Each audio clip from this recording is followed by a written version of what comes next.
3, 2, 1, go. You're listening to The Kyle Chambers Show. And welcome to The Kyle Chambers Show. My name is Kyle Chambers. I'm here today with Rockin' Ray Michaels of 92.9 The Grand. He is a radio host. He has been in radio for over 40 years. Thank you so much for joining the show today. Yeah, it's great to be here, man. That's great. Why did you want to get involved in radio when you first started? Well, it wasn't the money. Okay? It was the passion.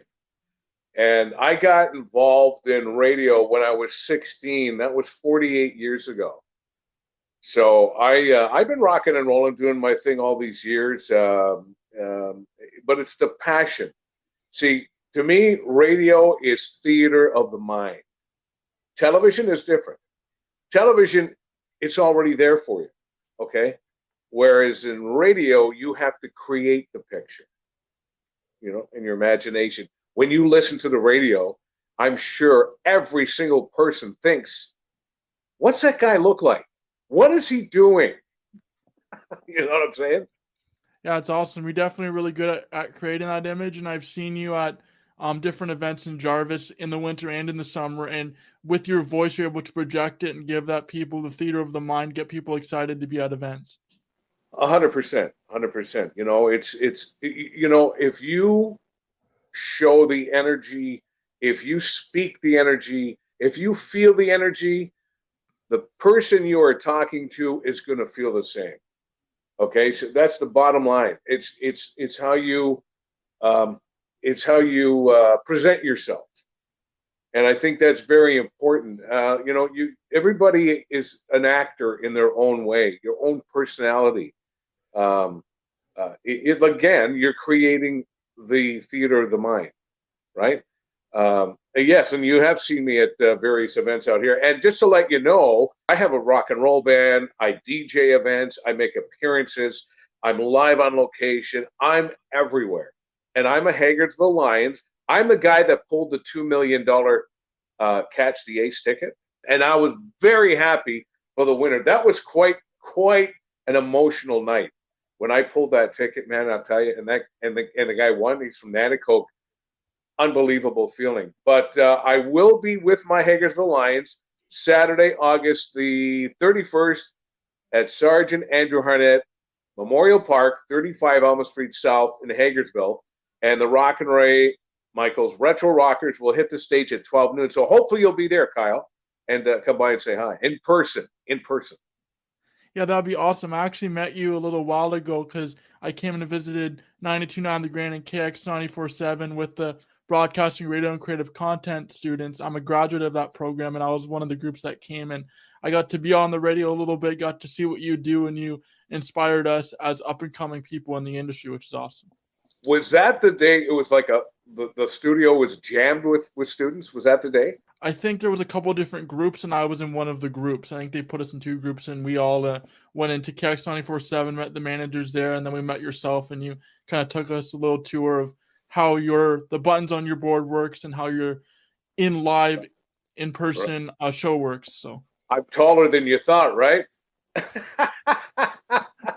I get that a lot. I thought you were taller.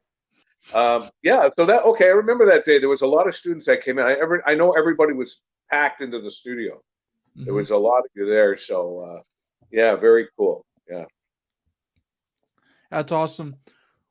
How did you get involved with 92.9 The Grand, and what inspired you to move there to do your show? I'm a Toronto boy, born and raised in Toronto, worked in Toronto for many years in radio. I moved I didn't leave Toronto, but I jumped station from Toronto. I went to Oakville, and I was in Oakville for about 3 years at CHWO and CJMR Radio.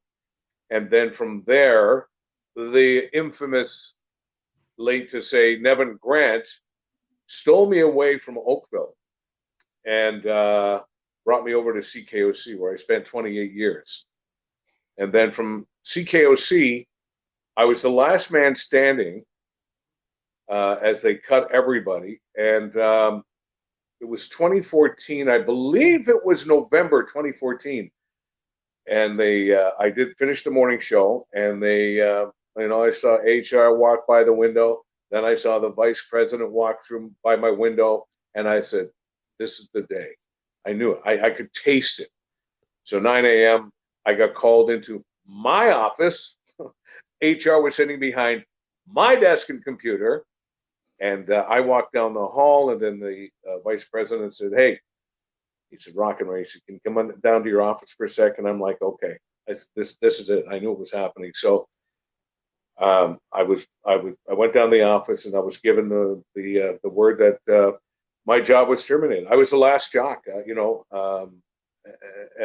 it was, my heart came out of my chest. I'll say that. When you spend more than half your life at one station and you have a following that's sensational, it really hurts. It really does. Anyway, I was out of there in 2014, and I owned a gas station in Toronto. Nobody knows that. Now you do. But I owned a gas station on Brown's Line in Toronto. And so what I did was I went and looked after my gas station. I had staff there as well, too. 3 bays for cars, repairs, and 8 pumps up front. And, that was going well. And then one day, I know this is going to be a little bit long here, but one day, CBC came into my gas station, and they said, "We want to do a story on you. We heard about you and what you do." So what I was doing, I have an online radio station that runs 24 hours a day. It's d-moos.com.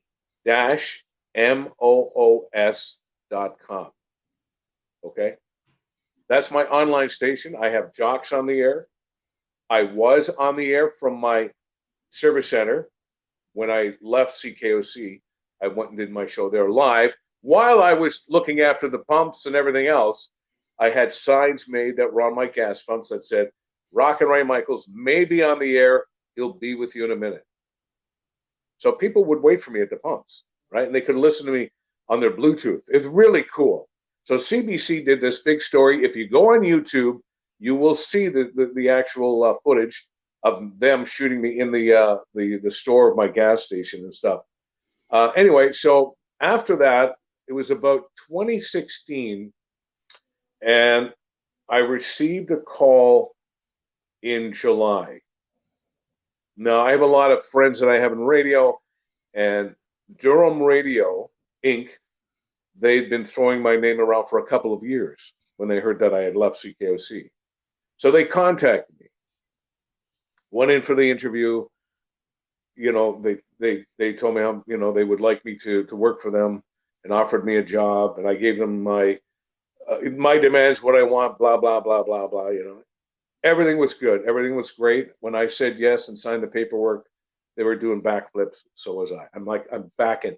Once you're in radio, it is very hard to leave the business. I don't know what it is, but once that radio bug bites your ear, it's hard to leave this business. It's I love it so much. It's like my heartbeat.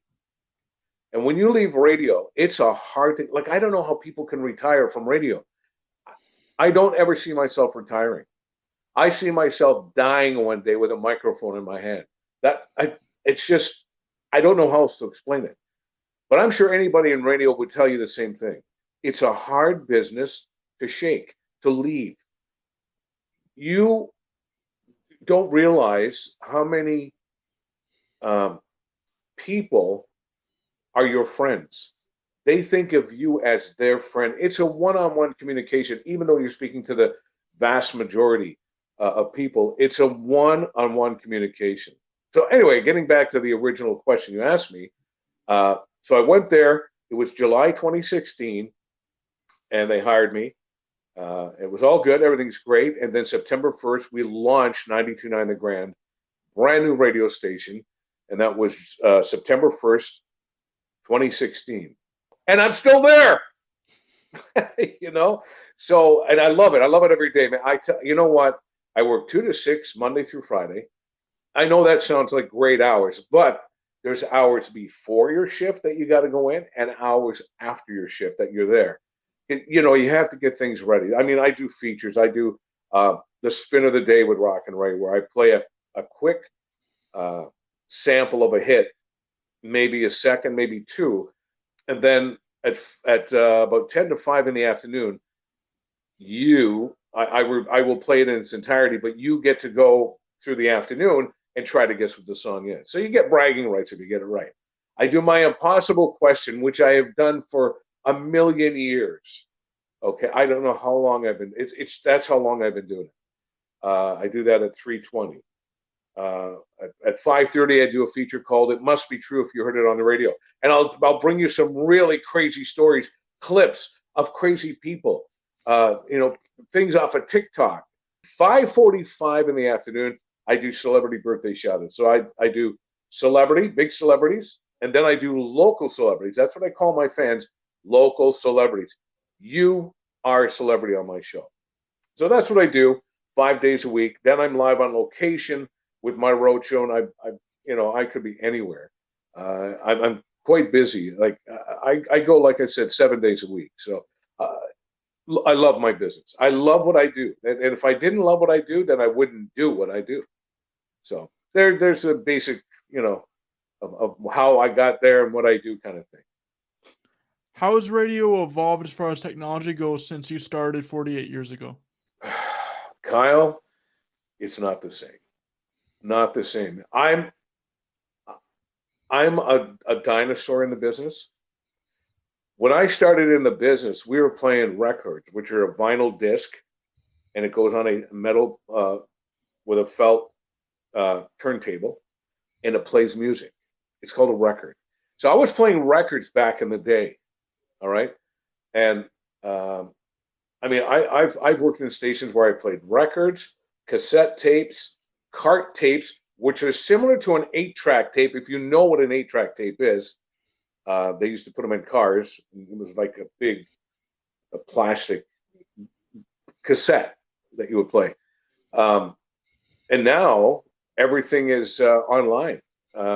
So there's no more CD players in the studio, no more record players, turntables in the studio, no more reel-to-reels in the studio, no more cassette players in the studio, no more cart decks in the studio. Now everything is online. Everything is on your computer in front of you. So I have, in my computer room here, I have 5 screens where I do my work and stuff like that. Plus I have my online station there. You should check it out too. d-moose.com. One of the pioneers in online radio. But now in my studio, as you had seen when you were there, I've got a couple of screens. One for on air, one for my work on air. So everything, like if I want to go to the library, I click on a button on my screen and it opens my library with all my music. Or if I need to find a commercial or a jingle that I play, I have my own personalized jingles. I have my own characters, sound effects. I'm one of the 70s guys. And I still do that. Nobody does that today. You know what I mean?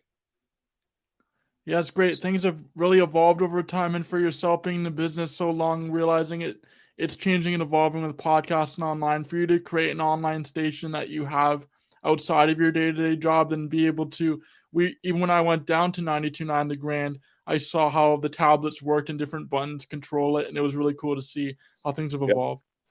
Yep. It's modern technology has taken over just about everything. Radio has changed. It's like I said, it's not the same. When I first started in the business, you would come into the station, and these cart decks that you would play, they're like an 8-track tape. I don't know how else to explain it if you know what an 8-track tape is. It's a square plastic box, and it's got tape in it, and that would be music. There would be a commercial on one of them, a jingle on another one. They all had their own separate identity, right?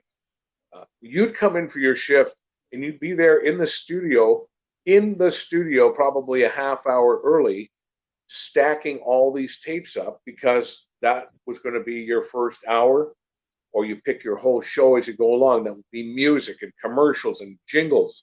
And we had in the studios, we had big cart racks, big stainless steel racks that had all these separate carts in. So you'd go there and you got a number on your log, your playlist, your commercial log, and it would tell you the number, and you pick that number, and you just stack your carts up, and you'd line up your show. The same with the vinyl. You would be picking vinyl, going along for your show. So whereas today, you just walk in, and it's there on your screen. You don't have to pick anything. You got your music log, commercial log. It's there. It's already done for you. That's how it has changed. So anybody getting into radio today, I will say you're very fortunate if you get into radio today. It's a great business. It's a passion. Where when I started back in 1976, you miss all those decades of coming up to today's technology. You know what I mean? Yeah, absolutely. It's been really great to hear how the technology has changed over the years. When I was at Indy 101.5, when I was at Mohawk College in my second year as a senior student, we actually had sheets with the log on it, and it would say when your breaks are, when your talking points, when the commercials were, and we look at the sheet and then check them off, but it was already online, so we could change things on the computer if we had to as the show was going on, which is really neat. Yeah. No, and you know what? So that gives you some directive there. That's your guide of the day. That's what we from the old school, we call that our Bible. That's our Bible. That we have to follow that. That's what it says. That's what we got to do, right? There's advertisers. There's CRTC laws and rules you got to follow, like station identification, and that sort of thing. So yeah, it's your Bible, it's your guide, it's your Bible of the day. Thanks so much for on the show today. Listen, man, come by the studio anytime. Always a pleasure to have you there, Kyle. Thank you, Rock and Ray. Have a great day.